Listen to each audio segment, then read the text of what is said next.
Hello everyone, आज का हमारा लेक्चर है इनब्रेड। तो इनब्रेड किसे कहते हैं और ये कैसे तैयार की जाती हैं इनब्रेड लाइन। तो सबसे पहले देखते हैं इनब्रेड। तो कोई भी हेटेरोजाइगस पॉपुलेशन हुई, ये जैसे कोई भी हेटेरोजाइगस पॉपुलेशन हुई, प्लांट पॉपुलेशन है, ये हेटेरोजाइगस है, ठीक है, हेटेरोजाइगस। तो हेटेरोजाइगोसिटी किस में होती है? हेटेरोजाइगोसिटी क्रॉस पॉलिनेटेड क्रॉप में होती है, ठीक है। तो इसमें हम बार बार हेटेरोजाइगस पॉपुलेशन में हम बार बार सेल्फिंग कराते हैं, रिपीटेडली सेल्फिंग कराते हैं, जिसके बाद हमें जो होमोजाइगस लाइन प्राप्त होती है 6-7 जनरेशन तक हम सेल्फिंग कराते हैं, ठीक है, हेटेरोजाइगस पॉपुलेशन में। उसके बाद हमें होमोजाइगोसिटी प्राप्त होती है, मतलब होमोजाइगस लाइन प्राप्त होती हैं। तो होमोजाइगस लाइन ही हमारी इनब्रेड लाइन होती हैं, ठीक है। तो इनब्रेड लाइन में होमोजाइगोसिटी बढ़ती है जब हम सेल्फिंग कराते हैं, होमोजाइगोसिटी इंक्रीज होती है, ये 99.9 के समथिंग हमारी होमोजाइगोसिटी हो जाती है, और हेटेरोजाइगोसिटी हमारी घटती है। इसमें हेटेरोजाइगोसिटी हो जाती है हमारी 0.1%, ठीक है। तो ये हमारी इनब्रेड लाइन हो जाती है, ठीक है। इनब्रेड लाइन में 100% होमोजाइगोसिटी नहीं होती है, और क्या नाम है, इसमें 99.9% होमोजाइगोसिटी इसके समथिंग रहती है, तो उसे बोलते हैं हम इनब्रेड लाइन, ठीक है। अब डेफिनेशन देखते हैं इसकी। Inbred line are genetically uniform line, ये जेनेटिकली यूनिफॉर्म लाइन होती हैं, achieve their repeated self pollination, ठीक है। अब देखते हैं इसके ऑब्जेक्ट। हम मतलब इनब्रेड लाइन क्यों बना रही हैं, कंपनियां हैं ये इनब्रेड लाइन क्यों बना के तैयार कर रही हैं, मतलब इसके क्या फ़ायदा है कि इनब्रेड लाइन बना बना के डाल रही हैं। कोई फ़ायदा होगा तभी तो बनाएंगे ना इनब्रेड लाइन। तो देखिए इसमें है कि जो हाइब्रिड सीड प्रोडक्शन करने के लिए हमें इनब्रेड लाइन की ज़रूरत पड़ती है, तो इसके लिए हम इनब्रेड लाइन पहले बना के तैयार कर लेते हैं, हाइब्रिडाइजेशन करवाते हैं और हाइब्रिड सीड प्रोडक्शन करते हैं, उसमें इसकी ज़रूरत पड़ती है। जैसे कि हाइब्रिड सीड में हमने बताया था जो 2 टाइप के होते हैं, इंटर स्पेसिफिक और इंट्रा स्पेसिफिक। इंट्रा स्पेसिफिक में हम एक स्पीसीज़ की वैरायटी के साथ, मतलब सेम स्पीसीज़ की वैरायटी के साथ हम क्रॉस करवाते हैं, तो उसको इंट्रा स्पेसिफिक क्रॉस बोलते हैं। तो जब हम दो वैरायटी के बीच क्रॉस करवाते हैं, ठीक है, तो सिंगल क्रॉस हाइब्रिड करते हैं, single cross hybrid, double cross hybrid करते हैं, ठीक है, डबल क्रॉस हाइब्रिड। तो सिंगल क्रॉस में ए एंड बी ये इनब्रेड लाइन को लेते हैं, इनके बीच क्रॉस करवाते हैं, और डबल क्रॉस में हम दो सिंगल क्रॉस के बीच क्रॉस करवाते हैं। डबल क्रॉस का यूज सबसे ज़्यादा होता है हमारी प्लांट ब्रीडिंग में। डबल क्रॉस में ए बी एंड दूसरा single cross C and D के बीच क्रॉस करवाते हैं। तो डबल क्रॉस का सबसे ज़्यादा यूज करके हमारे प्लांट ब्रीडिंग में जो क्या नाम है फसल तैयार करी गई हैं, क्योंकि इसमें 4 इनब्रेड का यूज होता है। तो इससे हाइब्रिड सीड प्रोडक्शन ज़्यादा किया जाता है डबल क्रॉस मेथड के द्वारा। तो इसमें इनब्रेड लाइन की ज़रूरत पड़ती है, ठीक है।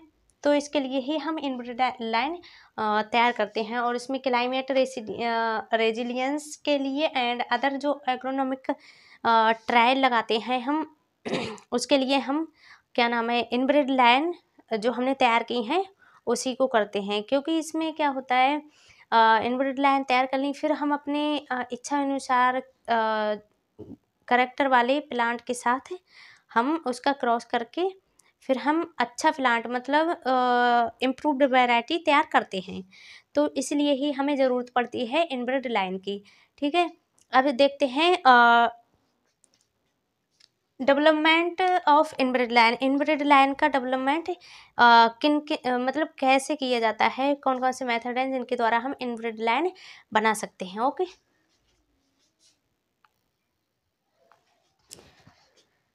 देखिए आप देखते हैं डेवलपमेंट ऑफ इनब्रेड लाइन, कौन कौन से मेथड के द्वारा हम इनब्रेड लाइन को डेवलप कर सकते हैं।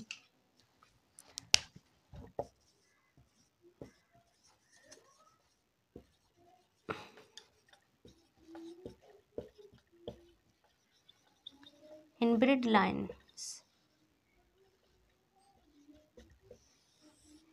तो इसमें नंबर फर्स्ट है self cross method. Self cross method. दूसरा है इसमें haploid plant method. Haploid plant method. तो देखिए सेल्फ क्रॉस मेथड में क्या होता है, हमारा हेटेरोजाइगस पॉपुलेशन होती है, ये प्लांट पॉपुलेशन होती है, ये हेटेरोजाइगस होती है, ठीक है। इसके जीनोटाइप में वेरिएशन होता है, डिफरेंट टाइप की जीनोटाइप वाली क्रॉप होती हैं, हेटेरोजाइगस पॉपुलेशन होती है।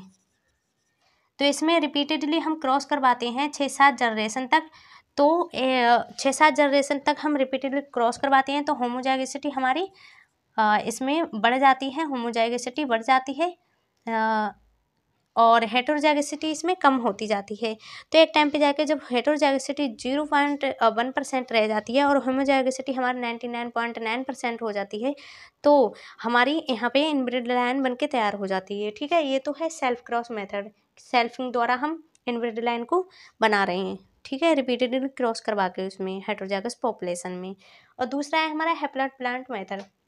हैप्लॉइड प्लांट मेथड में क्या करते हैं, एक तो हम पॉलन कल्चर और एंथर कल्चर के द्वारा एमएस मीडिया में कल्चरिंग करवा के हम इनब्रीड लाइन को तैयार कर सकते हैं वहाँ पे, ठीक है।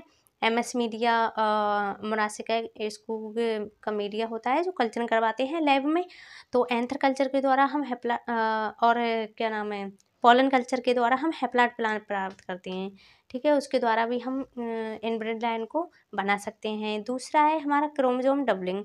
क्रोमोसोम डबलिंग करके भी हम इनब्रीड लाइन को प्राप्त कर सकते हैं, क्योंकि क्रोमोसोम डबलिंग में हम क्या करते हैं हैप्लॉइड प्लांट को प्राप्त करते हैं, तो इससे भी हमारी इनब्रीड लाइन को बनाया जा सकता है ठीक है। और जो इनब्रीड लाइन जो होती हैं वो प्योर है, मतलब जेनेटिकली जेनेटिकली हमारी यूनिफॉर्म लाइन होती हैं, एक समान लाइन होती हैं, होमोजाइगस लाइन होती हैं, होमोजाइगस होती हैं बट 100% होमोजाइगसिटी उसमें नहीं होती है, ठीक है। तो ये तो हुआ हमारा इनब्रीड लाइन किसे कहते हैं और इसका क्या उद्देश्य है, क्यों बनाया जाता है, क्यों बनाई जाती हैं इनब्रीड लाइन, और कौन कौन से मेथड के द्वारा इनब्रीड लाइन बनाई जाती हैं, सेल्फ क्रॉस मेथड के द्वारा और हैप्लॉइड प्लांट मेथड के द्वारा हमारी इनब्रीड लाइन बनाई जाती हैं, ठीक है। Thank you so much.